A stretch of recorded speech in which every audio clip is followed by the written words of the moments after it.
रामराम मित्रांनो. तर आज आपण व्हिडिओ बनवलेला आहे आपल्या मक्काच्या शेतामधील व्हिडिओ बनवलेला आहे. आणि यावर्षी आपण मक्काची लागवड केलेली आहे. तरी आपल्याकडे यावर्षी जवळपास 6.5 एकरचं मक्काचं क्षेत्र असून आपल्या ड्रीपमधलं अंतर बघा 5 फुटावर आपण 2 तासं मक्काचे घेतलेले आहेत. आणि 2 तासामधलं अंतर हे जवळपास 2 वळीतलं अंतर हे जवळपास 2 फूट आहे. आणि 5 फुटावर 2 तास असं एकूण आपण हे मक्काचं क्षेत्र लागवड केलेलं आहे. यावर्षी आपल्याकडं पायनर 3524 या व्हरायटीची आपण लागवड केलेली आहे. तरी आपण आता हे कणीस बघू शकता. याच्या जवळपास 18 ते 20 लाईनिंगचा घेरा आहे. आणि प्रत्येक लाईनमध्ये 40 ते 45च्या आसपास दाणे एका लाईनमध्ये दिसत आहेत. आणि दाणा एकदम म्हणजे त्या दाण्याची पाट जवळपास पिवळी असून दाणा पूर्णपणे लालसर आहे. तरी दाण्यांची जे पोलन व्यवस्थित झालेल्यामुळं आपले कणसाची जे दाणे भरण्याची जी काही परिस्थिती आहे ती एकदम बेस्टपैकी झालेली आहे. यावर्षी आपण पायनर 3524च्या जवळपास 5 बॅग टाकलेले आहे. तर तुम्ही बघू शकता एक दाण्याचा आकार, दाण्याचा रंग एकदम मस्तपैकी आहे. आणि ही कणसं बऱ्यापैकी कलरमध्ये त्यांचं जे काही भरलेले आहे ते एकदम व्यवस्थित भरलेले असून. आणि परत आपण यावर्षी काय केलेलं आहे की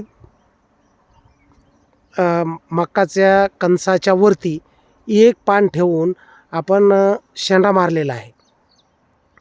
तर यामुळं काय आहे की बऱ्यापैकी कणसाचं पोषण व्यवस्थित झालेलं आहे.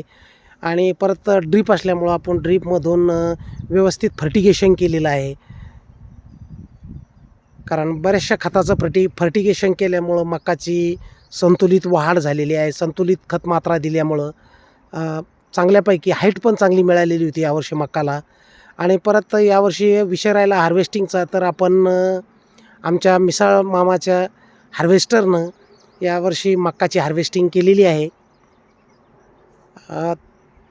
तर आपल्या शेतामध्ये शेंडे मारल्याच्या नंतर मक्का बऱ्यापैकी परिपक्व झाल्याच्या नंतर आपण हार्वेस्टरनं मक्का काढलेली आहे.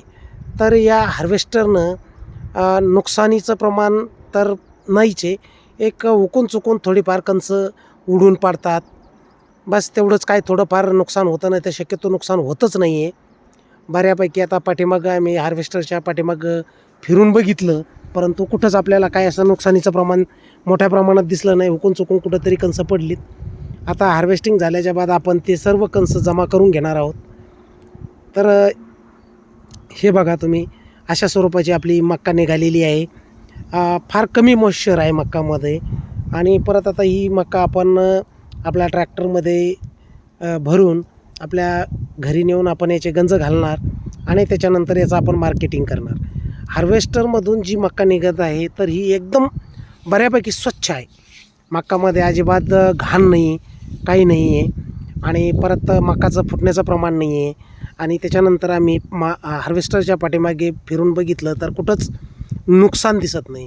कुठं मक्काचे दाणे पडलेली दिसली नाहीत. हार्वेस्टरमुळे आता आपल्या कामामध्येही मोठ्या प्रमाणामध्ये बचत होत आहे. खर्चातही बचत होत आहे, वेळेतही बचत होत आहे. कारण आज मजुराचा मोठ्या प्रमाणावर जो काही तुटवडा निर्माण झालेला आहे, तर यावर हा एक उत्तम पर्याय आहे असं मला वाटतं आहे. कारण यामध्ये खर्चही वाचतो, वेळही वाचतो, पैसाही वाचतो आहे, परत परेशानीही वाचत आहेत. आता आपण आपल्या घरी हे गंज आणून टाकलेले आहेत आणि याच्यानंतर आपण याचं मार्केटिंग करणार आहोत.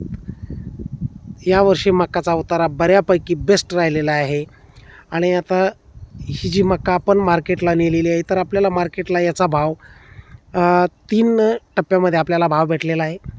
पहिल्या दिवशी आपल्याला 1611 रुपये पर क्विंटल या हिशोबानं आपल्याला यावर्षी मालाला भाव मिळाला. दुसरा भाव हा 1125 भेटला. त्याच्यानंतर तिसरा भाव हा 1135 रुपये आपल्याला मिळालेला आहे.